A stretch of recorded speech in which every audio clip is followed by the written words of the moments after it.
बद्रीनाथ यात्रा का जो आनंद था वो अलग था।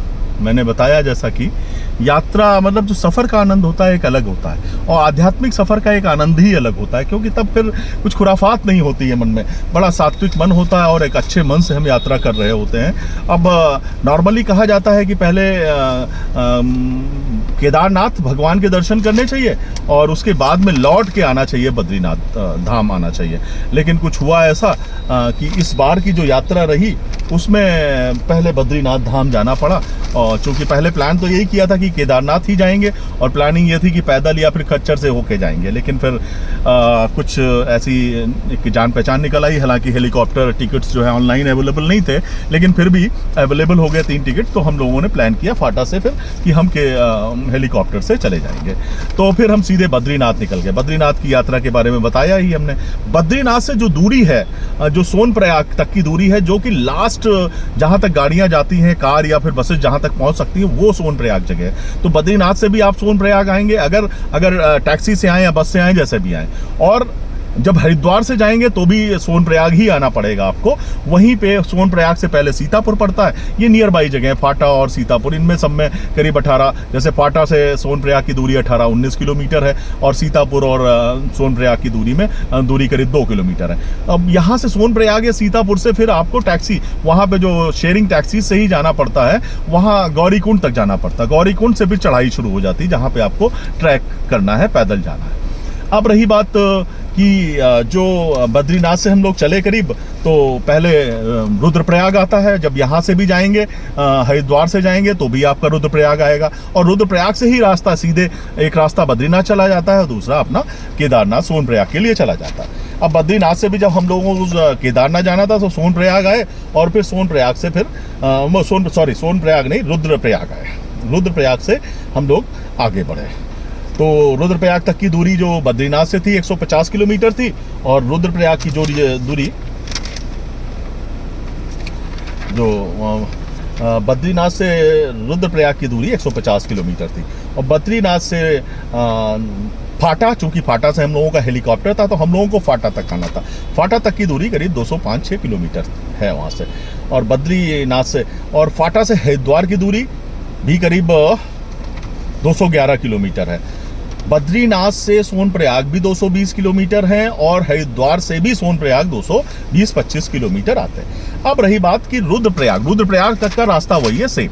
रुद्रप्रयाग से जब हम अंदर चलते हैं सोनप्रयाग के लिए, केदारनाथ के लिए, तो रास्ते में छोटे छोटे हमारे जगह हैं, शहर कह सकते हैं उनको, कस्बे कह सकते हैं। तो उनके बारे में हमको ज़रूर आइडिया होना चाहिए कि हमें कहाँ रुकना पड़ जाए। कई बार तो तिलवाड़ा जगह पड़ती है उसके बाद में, और उसके बाद में अगस्त मुनि है, चंद्रपुरी कुंड आता है उसके बाद में, और उसके बाद में गुप्त काशी, उसके बाद में नारायण कोटी, उसके बाद में फाटा आ जाता है। तो करीब रुद्रप्रयाग हम लोग पहुंच गए थे 4:30 बजे, और फाटा हम लोग पहुंचे हैं करीब 7 बजे। तो ये था। और करीब फाटा से, जो रुद्रप्रयाग से फाटा की दूरी करीब 55-56 किलोमीटर है। फाटा से सोनप्रयाग के गौरीकुंड की दूरी करीब 19 किलोमीटर है।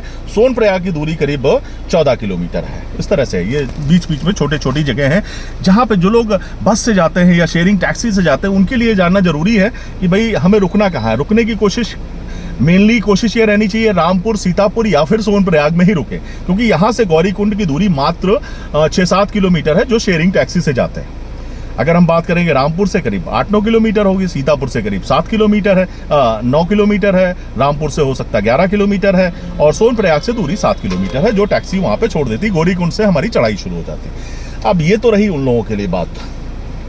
अब फाटा में ही करीब 6-7 एयरपोर्ट हैं, जैसे ट्रांस भारत है, थम्बी है, और सिरसी है, और क्या नाम है, पवन हंस का है। उत्तर काशी भी एक एयरपोर्ट है, जहाँ से बद्रीनाथ या केदारनाथ के लिए हेलीकॉप्टर की सेवा उपलब्ध है। तो ये रहा दूरी की बात। दूरी सेम है, बद्रीनाथ से सोनप्रयाग की भी दूरी, हरिद्वार से भी सोनप्रयाग की दूरी सेम है। नॉर्मली लोग पहले केदारनाथ जाते। पहली यात्रा जब हमने 2013 में करी थी, तो हमें करीब हम पहले केदारनाथ गए थे, उसके बाद में बद्रीनाथ गए थे। जब 2023 में दोबारा हमारा प्लान बना, तो हम सिर्फ बद्रीनाथ गए और सीधे गए, बद्रीनाथ गए और सीधे वापस आ गए। उसके बाद 2024 में हमें केदारनाथ जाना हुआ, जो मैंने पैदल जाके यात्रा तय की। तो कहने का मतलब ये है कि जो यात्रा का रास्ता है, जब उत्तरकाशी वो गौरी कुंड से हम चढ़ाई शुरू करते हैं तो नेचुरल सी बात है, जैसे वैष्णो देवी की चढ़ाई है वैसी चढ़ाई नहीं है यहाँ पे। यहाँ पे स्टीप चढ़ाई है, ऊबड़ खाबड़ है, कहीं कहीं फिसलन भी है, पानी जो झरने हैं बहते हैं, रोड से जाके नीचे की तरफ जाते हैं, बहुत संभल के चढ़ने वाला है, और कहीं कहीं ज़्यादा थोड़ा सा स्टीप चढ़ाई है। तो चढ़ाई नो डाउट बहुत स्मूथ नहीं है, होने वाली नहीं है। तो ये ट्रैक का मज़ा ही अलग होता है, लेकिन वही है, अगर अपने में हिम्मत है तो कोशिश करें। तो कहने का मतलब फाटा से हेलीकॉप्टर तो मात्र 15-20 मिनट में हमें पहुंचा देता है केदारनाथ। तो हम लोग करीब 12 बजे फाटा में रुके, 12 बजे करीब पहुंच गए वहाँ जाके। 1-1:30 बजे हमें फ़्लाइट मिल गई। इस समय जो हेलीकॉप्टर का किराया चल रहा है करीब 9,200 रुपये पर हेड। एक चीज़ ध्यान रखिएगा, ये 9,200 रुपये उन्हीं लोगों के लिए है जो 80 किलो तक है। ये हमको भी चीज़ नहीं मालूम थी, मेरा वजन भी ज़्यादा निकला, बल्कि यहाँ पे जो निकलता उससे 3-4 किलो ज़्यादा था। तो हम लोगों ने वो 150 रुपीज़ पर केजी के हिसाब से एक्स्ट्रा पेमेंट किया।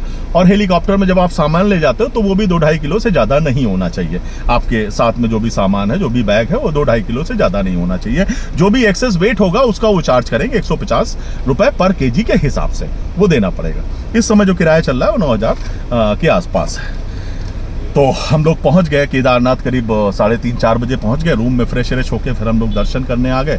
एक SDRF का बंदा था, उसने दर्शन कराया, वहाँ पे अंदर बढ़िया से प्रवेश करा दिया। भीड़ बहुत ज़्यादा नहीं होती। मैं लोगों को ये बताना चाहूँगा कि जो नवंबर का महीना है, ये दीपावली से पहले का टाइम है, ये सबसे बढ़िया टाइम है दर्शन का। मौसम भी अच्छा रहता है। बद्रीनाथ में वो करीब -3, 4, 5, 6 डिग्री था टेम्परेचर, और बड़ा आनंद रहा। ऐसा कुछ ठंड का माहौल नहीं था, बिल्कुल घबराने की जरूरत नहीं थी। एक जैकेट में आराम से काम चल रहा था। रात में भी दर्शन किए बद्रीनाथ जी के, और सुबह जो है बढ़िया SDRF के केदारनाथ में 2 बार दर्शन किए वहाँ पे केदारनाथ में। और शाम के टाइम श्रृंगार दर्शन थे। तो जो लिंग है, कह सकते हैं जो सिंबल है भगवान शंकर जी का, उनके दर्शन नहीं हो पाए। श्रृंगार दर्शन थे, चूँकि श्रृंगार हो रखा था। सुबह के टाइम हम लोग करीब 4:30 बजे स्नान करके आ गए मंदिर, और फिर बढ़िया से पंडित जी एक मिल गए, तो उनको 1100 रुपये दे के और बढ़िया उन्होंने इस पर दर्शन कराए अंदर ले जाके। और वहाँ पे ऐसा कुछ नहीं था स्पेशल, बाकी लोग लाइन में आ रहे थे। सुबह के टाइम थोड़ी सी भीड़ थी, लेकिन सभी को इस पर दर्शन हो रहे थे। पंडित जी ने मंत्र पढ़ के अच्छे से दर्शन कराए, तो बड़ा आनंद रहा। उसके बाद 5:30 से 6 के बीच में हम लोग आ गए हेलीपैड पे। बहुत ज़्यादा भीड़ नहीं थी। जितने पहले आप आ जाओगे हेलीपैड पे, उतनी पहले आपका नंबर लग जाएगा हेलीकॉप्टर से नीचे आने का। ये है भाई, वहाँ पे पहले आपको रिपोर्ट करना पड़ता है ना, कि अपनी प्रेजेंस वहाँ पे बतानी पड़ती। तो वहाँ पे आप बता देंगे वो सबसे पहले आपका। तो हम लोग पहले ही, जैसे ही फ्लाइट शुरू हुई हमारे हेलीकॉप्टर की, पहला ही नंबर हम लोगों का था। आराम से 8 बजे आ गए हम लोग नीचे। 8 बजे हम लोगों की टैक्सी वहीं पे थी, और टैक्सी में बैठ के हम लोग हरिद्वार 9 घंटे में आ गए कुल मिला के।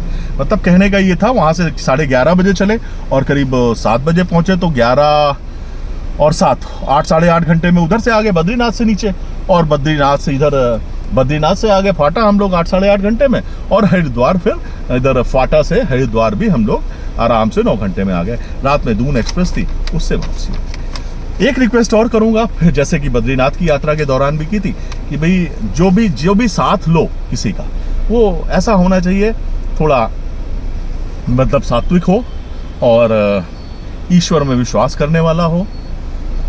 अच्छे मन से जाइए दर्शन करने, क्योंकि दर्शन करने जा रहे हो तो कि यात्रा का एक आध्यात्मिक वो रहना चाहिए, खुराफात करने जा नहीं रहे हो। तो कुल मिला के बहुत से लोग जाते हैं मौज मस्ती करने, क्योंकि वो जो जोशी मठ के आगे औली जगह है, तो वहाँ पे अपना लोग जाते हैं छुट्टियाँ बिताने, क्योंकि बर्फ़ भी गिर जाती है। अच्छा, और देखा जाए तो स्नो स्पोर्ट्स का एक अच्छा सेंटर भी है जोशी मठ के पास में ही है, वो बद्रीनाथ के पास में जो जोशी मठ है उसके पास में।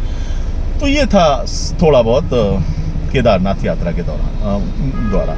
और केदारनाथ के लिए भी बसेस, सोनप्रयाग के लिए या सीतापुर के लिए भी बसेस आपको हरिद्वार स्टेशन के सामने से ही मिल जाती है। शेयरिंग टैक्सीज भी वही 3, साढ़े 3, 4 बजे से बसेस चलना शुरू हो जाती हैं, और 7, साढ़े 7 तक बसेस चलती हैं। बल्कि सोनप्रयाग के लिए शायद देर तक भी थोड़ी बसेस मिल जाती हैं, क्योंकि सोनप्रयाग की दूरी बद्रीनाथ से कम है। बद्रीनाथ 322 किलोमीटर, 13-14 घंटे का रास्ता है, और सोनप्रयाग का रास्ता जो है 9-10 घंटे का है।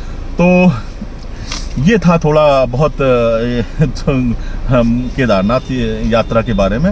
हमें लगता है कि अगर जानकारी वैसे आजकल सारी कुछ इंटरनेट पे अवेलेबल है, लेकिन ज़रूरी है जो हमने एक्सपीरियंस किया है उसको शेयर करने से वो ज़्यादा समझ में आती है चीज़ें। नेट से वो चीज़ें समझ में नहीं आती। ये चीज़ें ऐसी हैं जो मैंने साक्षात, रास्ते में कोई प्रॉब्लम नहीं है, टैक्सी और बस या रुकती हुई जाती है, रास्ते भर रेस्टोरेंट एंड एवरीथिंग है, फ्रेश होने की जगह है, सब कुछ ऐसा नहीं है कि आप कहीं जंगल में हो, तो कुछ भी नहीं। बड़े आराम से यात्रा करिए, मस्ती से। बद्रीनाथ के लिए कोई प्रॉब्लम ही नहीं है। मंदिर के परिसर में ही 500 मीटर की रेंज में ही सारे रुकने की जगह हैं, वहीं पे सारे होटल्स हैं, वहीं रेस्टोरेंट है। अब तो कॉरिडोर भी बन रहा है, तो आने वाले समय में और आसान हो जाएगा वहाँ पे रुकना और बढ़िया लगेगा। केदारनाथ के लिए तो ऐसा माहौल है कि वहाँ पे तो कुछ ऐसा बन नहीं सकता, लेकिन फिर भी शायद हमें लगता है कि जो ट्रॉली जो है शायद का हुआ है पास, आगे आने वाले समय में तो हो सकता है कि वो भी यात्रा आसान हो जाए। तो ये था केदारनाथ यात्रा के बारे में थोड़ा सा जो मेरा एक्सपीरियंस था। और हर साल जाने का रहता है मेरा, कोशिश रहती कि मैं साल में नवंबर में दीपावली के पहले एक बार ज़रूर जाऊं, क्योंकि मुझे इस यात्रा का बड़ा आनंद आता है। धन्यवाद।